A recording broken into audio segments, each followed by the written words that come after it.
গিন্নি গো, একটু শান্ত হও, একটু কথাটা শোনো। না না, আমি আর কিচ্ছু শুনবো না। এক সপ্তাহ সময় দিচ্ছি, তার মধ্যে মহারানীর মতো ওই সীতাহার আমার চাই চাই চাই। আহা, কিন্তু গিন্নি ওটার যে অনেক দাম। আমার কি আর মহারাজের মতো অত টাকা আছে বলো? এই শোনো, তোমার কি আছে আর কি নেই তা আমার খুব ভালো করে জানা আছে, বুঝলে?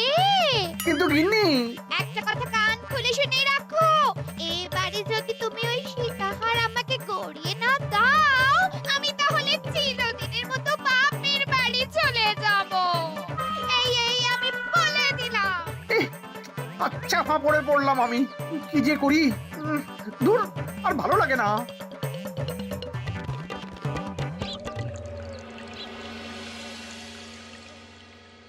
আজকে তোমাদের সকলের কাছে আমার একটা প্রশ্ন আছে। বলুন মহারাজ।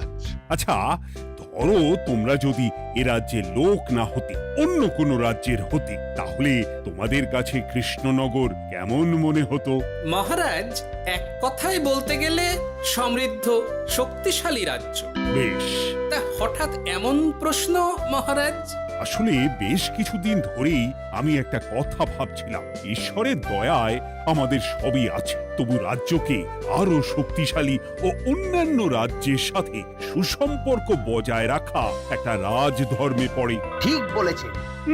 ঠিক বলেছেন। বলি, তুমি কি এসব কথা কখনো ভাবো মন্ত্রী? হ্যাঁ, মানে আগে রোজ না, কিন্তু কখনো সখনো বোধহয় ভেবেছিলাম। কবে শুনি? ইয়ে, ওই তো কিছুদিন আগে, ওই সেদিন। এটা ঠিক কোন সেদিনের কথা বলছেন মন্ত্রী মশাই? যেদিন আকাশে ওই দুটো সূর্য উঠেছিল? তোমাকে সবকিছুতে ফোড়ন কাটতেই হবে না গোপাল, হ্যাঁ? কি আর করি বলুন, আপনার কষ্ট যে আর সহ্য হয় না। যাই হোক, মুদ্রা কথা হলো, এসব কথা মাথায় রেখে এখন আমাদের কিছু করা উচিত। কিন্তু কি করা উচিত সেটা আমি ঠিক বুঝতে পারছি না। এই একটা করে রসগোল্লা খাওয়ালে কেমন হয়? এই, তুমি থামবে? মহারাজ, আমার কাছে একটা উপায় আছে। 10 দিনের একটা মিলন মেলার আয়োজন করলে কেমন হয়? খুব বাজে হবে। একটা মেলা কত ঝামেলার কাজ সেটা বোঝো?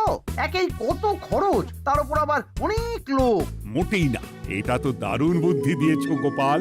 এমন কিছুই তো চাইছিলাম। দূর, আর সবকিছুই আমার বিপক্ষে মনে হয়। দিনটাই খারাপ, আমি বরং চুপই থাকি। তাহলে সবাই শোনো, 1 সপ্তাহ পর কৃষ্ণনগর এক বিরাট বড় মিলন মেলার আয়োজন করছে, আর তার জন্য লোকজনকে নিমন্ত্রণ করার কাজ দেখবে গোপাল। যথা আজ্ঞা মহারাজ। আর মন্ত্রী, ভালো করে শুনে রাখো, মেলা প্রাঙ্গণ সাজানো, ঠিকঠাক নিরাপত্তা, এসব তোমার দায়িত্ব। আচ্ছা, কিন্তু বলছিলাম যে সবকিছু ভালো করে করতে গেলে খরচও তো। ওসব নিয়ে তোমাকে চিন্তা করতে হবে না। যত খরচই হোক আমাকে বলো, আমি দেব। আরে বাস, তো দারুণ ব্যাপার। এই ফাঁকে যদি কিছু আমারও লাভ হয়ে যায়, তাহলে গিন্নির গলার হারটার কিছু একটা করতে পারবো। বেশ, তাহলে প্রত্যেকে নিজেদের কাজ শুরু করে দাও।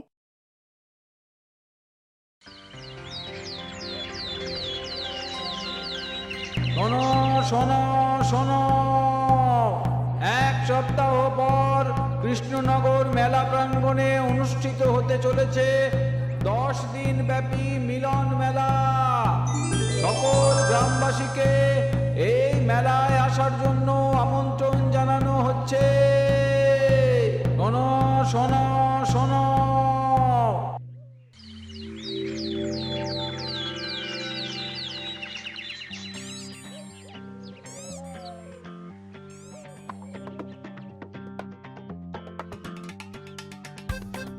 বাহ বাহ বাহ, ঠিক যেমনটা চেয়েছিলাম তেমনটাই হয়েছে।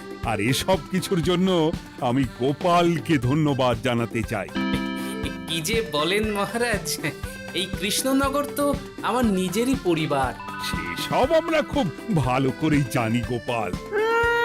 দীক্ষেতা একেবারে উতলে পড়ছে। এসব দেখে গা জ্বলে যায়। তোমার এই এত ভালো বুদ্ধি দেওয়ার জন্য আমি তোমাকে 50টি স্বর্ণমোহর উপহার দিতে চাই। এটা কি হলো? এরকম হলে কিন্তু আমি খেলবো না। কেন মন্ত্রী, তোমার আবার কি হলো? আমিও তো মেলার আয়োজন করেছি, তাহলে গোপাল একা কেন উপহার পাবে? সে তো মেলার জন্য অনেকেই কাজ করেছে, কিন্তু আসল বুদ্ধিটা তো দিয়েছে গোপালই। মন্ত্রী মশাইয়ের বোধহয় খুব হিংসা হচ্ছে। ঠিক আছে মহারাজ, আপনি বরং এই উপহার সকলের সাথে ভাগ করে দিন। না গো, কোনো ভাগ চাই না। তোমার উপহার তুমিই রাখো। যত সব।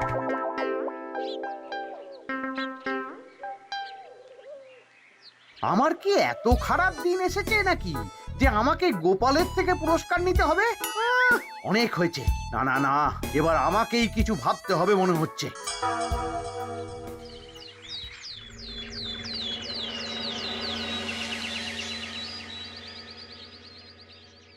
আমার আমার সব শেষ হয়ে গেল গো, সব শেষ হয়ে গেল।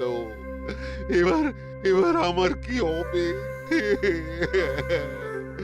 মহারাজ, মহারাজ কিছু একটা করুন, মহারাজ কিছু একটা করুন। চিন্তা করো না, আমি দেখছি। যারা দোষী তারা শাস্তি পাবেই। কি শুরু হলো বলো তো হঠাৎ করে? এত বড় বড় চুরি ডাকাতি হয়ে গেল, অথচ কেউ কোনো টেরই পেল না। হ্যাঁ মহারাজ, আসলে রাতের বেলা যখন সবাই ঘুমিয়ে থাকে তখন এই চুরি ডাকাতিগুলো হয়, তাই কেউ কোনো শব্দ পায় না। ভালো করে অনুসন্ধান করো, যে বা যারা এই কাজ করছে তাদের যত তাড়াতাড়ি সম্ভব ধরে ফেলতে হবে, নইলে তো আমাদের প্রজাদের অনেক ক্ষতি হয়ে যাচ্ছে। হ্যাঁ মহারাজ, আপনি কোনো চিন্তা করবেন না। কোথায় আনন্দ করে সব প্রজারা মেলা ঘুরবে তা নয়, আবার এই উটকো ঝামেলা।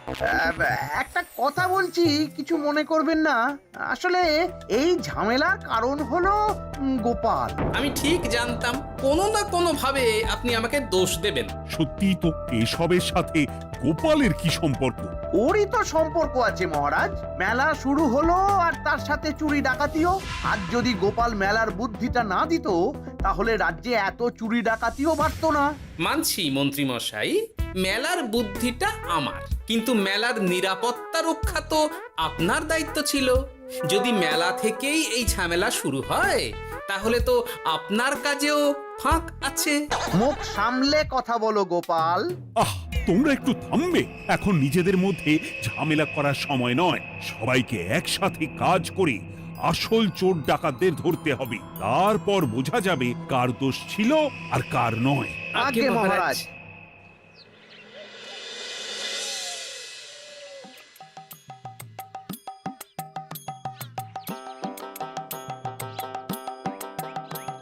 এই তো তুমি এসে গেছো। তাড়াতাড়ি মুখ হাত ধুয়ে বসো, তোমার জন্য একটা জিনিস এনেছি। বলো কি জিনিস? আরে আরে একটু অপেক্ষা করোই না, আমি আনছি। হ্যাঁ বেশ, আনো তাহলে।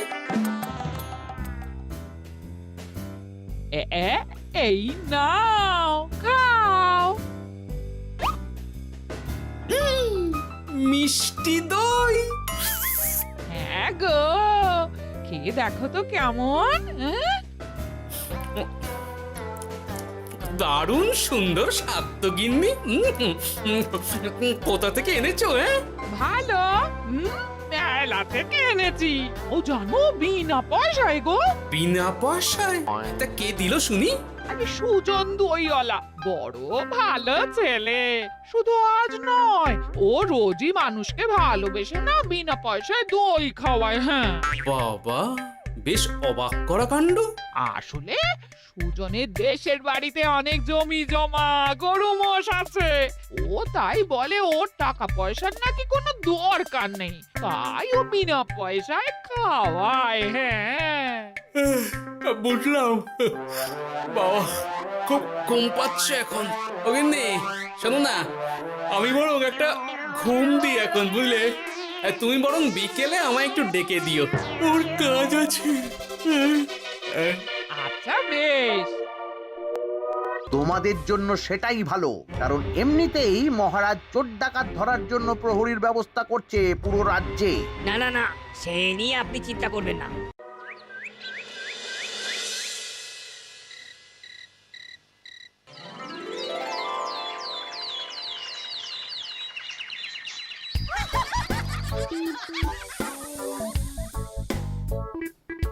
কই গো? ওরে আর কতক্ষণ ঘুমোবে? সকাল তো হয়ে গেল। সে কি গিন্নি, সকাল? তোমাকে যে আমি কতবার বললাম আমাকে বিকেলে ডেকে দেবে। তা বলি কবেকার বিকেল? গতকালে না আজকে? তোমার বুদ্ধিতে কি বলে গিন্নি? আমার বুদ্ধি নিয়ে কথা বলো, আগে নিজের ঘুমকে দেখো। গতকাল বিকেল থেকে ডেকে ডেকে গলা ব্যথা হয়ে গেল, কিন্তু ওনার ঘুম আর ভাঙে না। হতেই পারে না। পারে না? ওদিকে কাণ্ড দেখো, রাতের খাবার পর্যন্ত পড়ে আছে। হ্যাঁ, আজব কাণ্ড। যাই হোক, অনেক দেরি হয়ে গেছে বুঝলে, আমাকে এক্ষুনি রাজসভার জন্য বেরোতে হবে।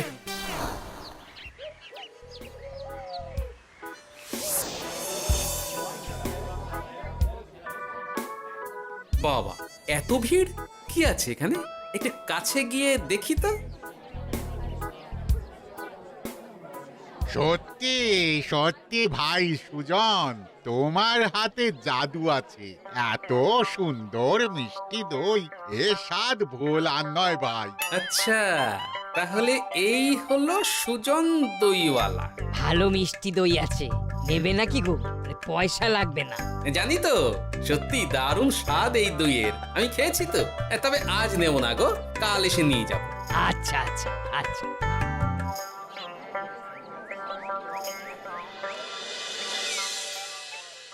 আর কোনো নতুন খবর পেলে ওই ডাকাতদের ব্যাপারে? না মহারাজ, এখনো ঠিক ধরতে পারিনি। ওরা বোধহয় বুঝতে পেরে গেছে যে আমরা খোঁজ করছি। মহারাজ, আমার মাথায় একটা নতুন বুদ্ধি এলো। রাতের বেলা করে সব বাড়িতে পাহারা দেওয়া শুরু করলে কেমন হয়? সব চুরি তো রাতেই হচ্ছে। আরে, এ তো দারুণ বুদ্ধি। কিন্তু মহারাজ, আমাদের রাজ্যের প্রহরীরা রাতের বেলা কি করে পাহারা দেবে? কেন কেন, কি সমস্যা? অনেক সমস্যা আছে। তাদের শরীর খারাপ হতে পারে, তার চেয়েও বড়, রাত জেগে থাকলে দিনে তারা সকলে ঘুমোবে, তখন পুরোটাই বেকার হবে। কিচ্ছু বেকার হবে না মন্ত্রী মশাই, আমাদের প্রচুর সেনা আছে। তাদের সকলকে দায়িত্ব ভাগ করে দিলেই হয়ে যাবে। তুমি বেশি বোঝো। গোপাল তো কিছু ভুল বলেনি মন্ত্রী। আমরা পাহারা বাড়াবো। আমি আজই সব সেনাদের সাথে কথা বলছি। সেনাপতি, তুমিও এই ব্যাপারটা একটু দেখো। যথাজ্ঞা মহারাজ।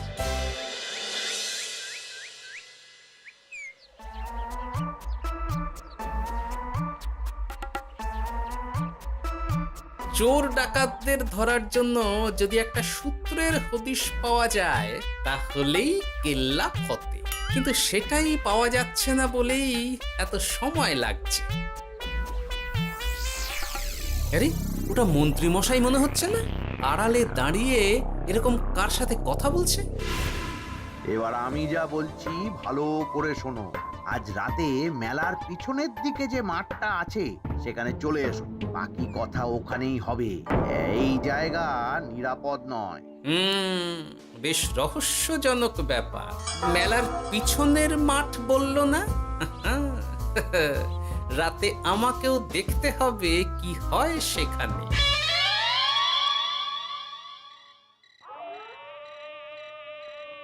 উফ, কি মশা রে বাবা! কখন থেকে দাঁড়িয়ে আছি, মন্ত্রী মশাইয়ের পাত্তা নেই কেন?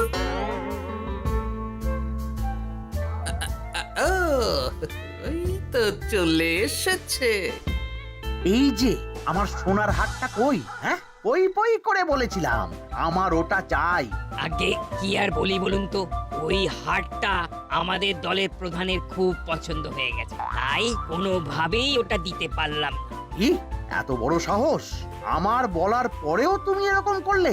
বড় ভুল হয়ে গেছে মন্ত্রী মশাই, এবারের মতন ক্ষমা করে দিন, আর হবে না, এই কথা দিচ্ছি। তোমাদের জন্য সেটাই ভালো, কারণ এমনিতেই মহারাজ চোর ডাকাত ধরার জন্য প্রহরীর ব্যবস্থা করছে পুরো রাজ্যে। না না না, সে নিয়ে আপনি চিন্তা করবেন না। আমাদের ধরা পড়ার কোনো সুযোগই নেই, কারণ যে পরিমাণ ওষুধ আমি আমার দইতে মিশিয়ে দিই সেটা একবার যে খাবে মরার মতন ঘুমোবে। বাহ বাবা, সে তো খুব ভালো। করো করো। তার কোনো নতুন খবর পেলে? মেলা তো শেষের দিকে। হ্যাঁ, পেয়েছি। পাশের গ্রামের বলরাম নামে এক বড় মহাজন আছে। পরশু তার মেয়ের বিশাল ধুমধাম করে বিয়ে। শেষ একটা বড় দান মারতে পারলেই আপনার আমার দুজনেরই শান্তি। আচ্ছা, এই ব্যাপার তাহলে। এসব কিছুর পেছনে মন্ত্রী জড়িত, এইবার বুঝতে পারছি কেন রাতের পাহারাতে ওনার এত আপত্তি ছিল। কিন্তু ওই লোকটা কে? ঠিক আছে, এখন যাও, একটু সাবধানে কাজ করো আর আমার পাওনাটা ঠিকঠাক দিও, কেমন? সে কি সুজন দইওয়ালা? এবার আমার কাছে পুরো ব্যাপারটা পরিষ্কার হয়ে গেছে। না, কালই মহারাজকে সব জানাতে হবে, আর এদের হাতে নাতে ধরার জন্য একটা উপায় ভাবতে হবে।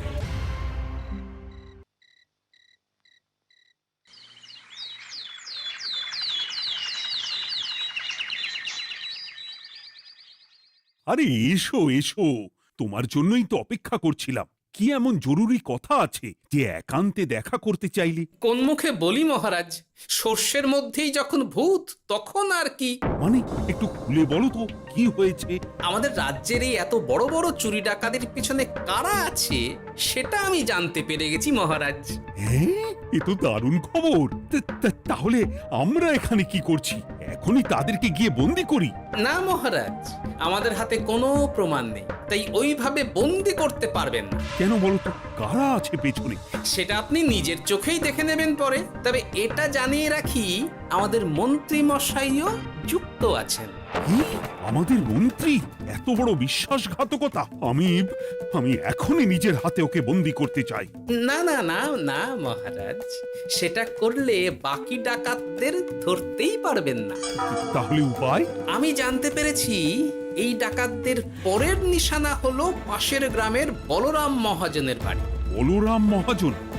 কাল তোর মেয়ের বিয়ে, আমাদেরও তো নিমন্ত্রণ আছে সেখানে। তাহলে তো আরোই সোনায় সোহাগা। শুনুন মহারাজ, আমার মাথায় দারুণ এক বুদ্ধি এসেছে। সে কি? হ্যাঁ, আপনি কোনো চিন্তা করবেন না, আমি শুধু যা বলছি সেটা করুন, বাকিটা আমি সামলে নেব। তবে দেখবেন যেন মন্ত্রী মশাই এসবের কিচ্ছুটি টের না পায়। বেশ বেশ বেশ।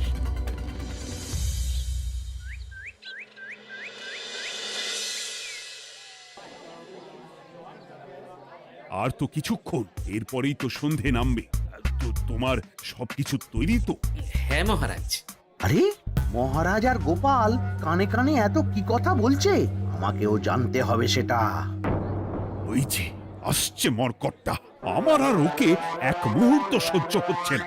মনে হচ্ছে গুদুম গুদুম করে ওর মাথায় গাঁটটা মারি। শান্ত হন মহারাজ, দয়া করে শান্ত হন আর একটুখানি। তারপর আপনি মন্ত্রী মশাইয়ের সাথে যা ইচ্ছে করবেন। ওর আমি বরং অন্যদিকে যাই, মুখ দেখলেই আমার মাথাটা গরম হয়ে যাচ্ছে। সেই ভালো। কি হলো ব্যাপারটা? যাই হোক, আর তো কিছুক্ষণ, তারপর আমার বিশাল লাভ হবে। বরং ততক্ষণ আমি পেট পুজো করি।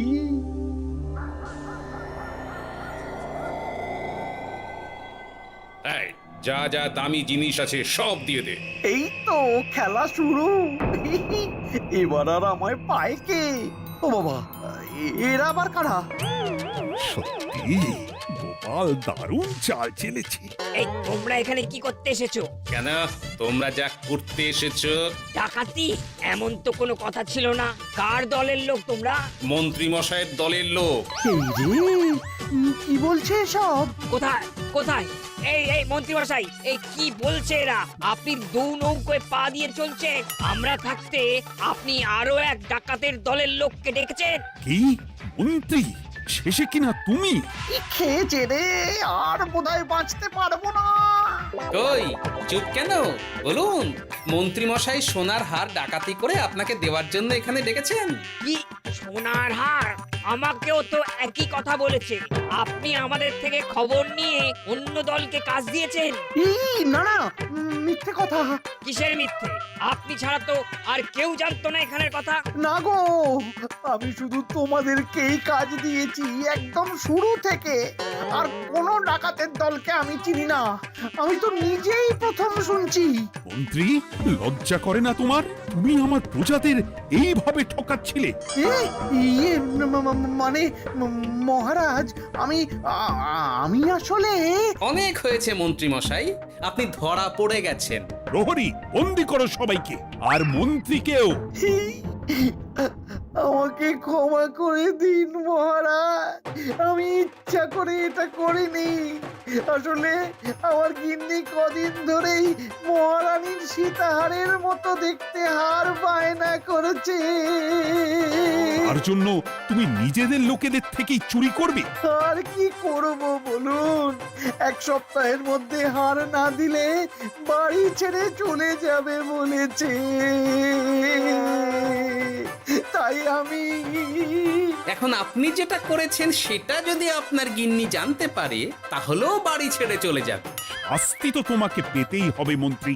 আয়, কে আছো? শোনো, মন্ত্রীকে মুখে কালি মাখিয়ে গাধার পিঠে বসিয়ে সারা রাজ্য ঘোরাও, এটাই ওর যোগ্য শাস্তি। আর গোপাল, তোমার বুদ্ধির প্রশংসা করতেই হয়। তোমার পুরস্কার আমি কাল রাজসভায় দেব। দূর দূর, জীবনে বিয়ে করাই ভুল হয়েছে আমার।